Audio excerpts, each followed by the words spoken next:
संभल में जनसंख्या लगातार घट रही है हिंदुओं की। उसका एक मुख्य कारण है क्योंकि मुस्लिम कट्टरपंथी व्यक्ति होते हैं, वह हमारे हिंदुओं को लव जिहाद के बहाने, थूक जिहाद के बहाने, धर्मांतरण के बहाने उनकी जनसंख्या लगातार कम कर रहे हैं। ये लोग निर्दयी होते हैं और हमारे हिंदुओं की हत्या भी कर देते हैं।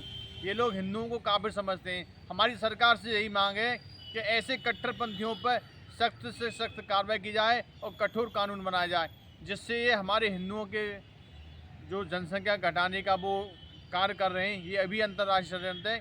ऐसे लोगों पर कठोर कार्रवाई होनी चाहिए और समानता का कानून लाना चाहिए, जिससे ये 2 बच्चे ही पैदा कर सकें। जो व्यक्ति 2 बच्चों से ज़्यादा पैदा करे उनके लिए सरकारी सुविधाएं बंद करनी चाहिए, उनका वोट बैंक का अधिकार खत्म कर देना चाहिए।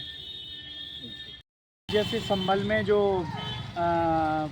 45 जनसंख्या थी वो 15% रह गई, तो ये बहुत ही दुखद है। और पुरातन क्या आप इतिहास उठा के देखिए, जब मंदिरों को फोड़ा गया, हिंदुओं ने भाई जब विरोध किया तो उनके साथ कितने हिंदू मारे गए और उनका शोषण किया गया। आज भी उनकी बहन बेटियों को ले करके ये विवाह करते हैं विधर्मी और अपने धर्म का प्रचार करते हैं। तो बहुत ही निंदनीय विषय है। सरकार को नागरिकता एक कानून बना के जनसंख्या पर नियंत्रण करना चाहिए। और ये पुरातन पद्धति में पांचाल देश बोला जाता था, उसी का एक प्रदेश है और यहाँ हिंदू थे, हिंदू का ही बोलबाला था। लेकिन अब क्या है, सब जगह एक ही समस्या है कि जनसंख्या नियंत्रण कानून बने और समान नागरिकता का अधिकार सबको मिले, लेकिन 2 बच्चे जिसके हों से ज़्यादा हों तो उसको वोट का अधिकार मिले, ना राशन में वो भाग मिले और ना सरकारी कोई सेवा मिले, तो लोग फिर इसको मानेंगे और इस पे चलेंगे भी। भाई जनसंख्या एक नया संभल की जनसंख्या पे जो एक नई बात निकल कर आई है सरकार के द्वारा कि पहले 45% थी 1947 में और आज 2025 में 15% रह गई। इसका सबसे बड़ा कारण है पलायन।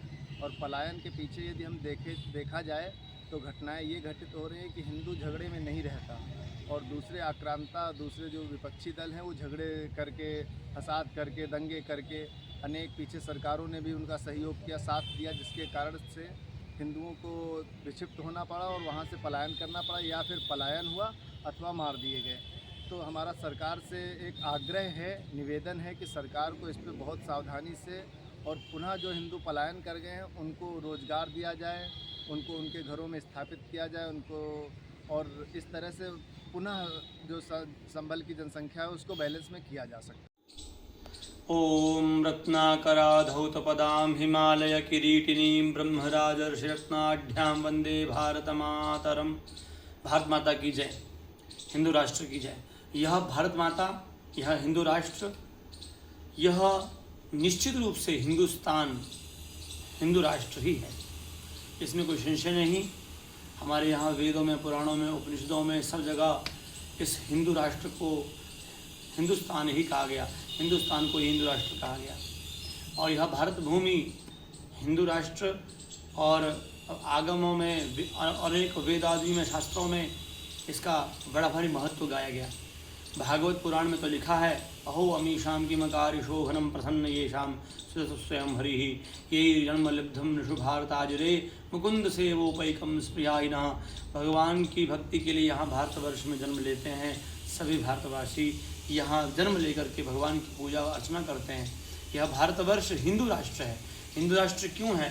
क्योंकि हमारे यहाँ हिंदू जो होता है, हिंदू वही है। हम लोग जो हिंदू हैं, हम कैसे हैं, हमारा स्वभाव कैसा है? बोले हिंसया दूयते हृदयम यस्य सह हिंदू। हिंदू कौन है?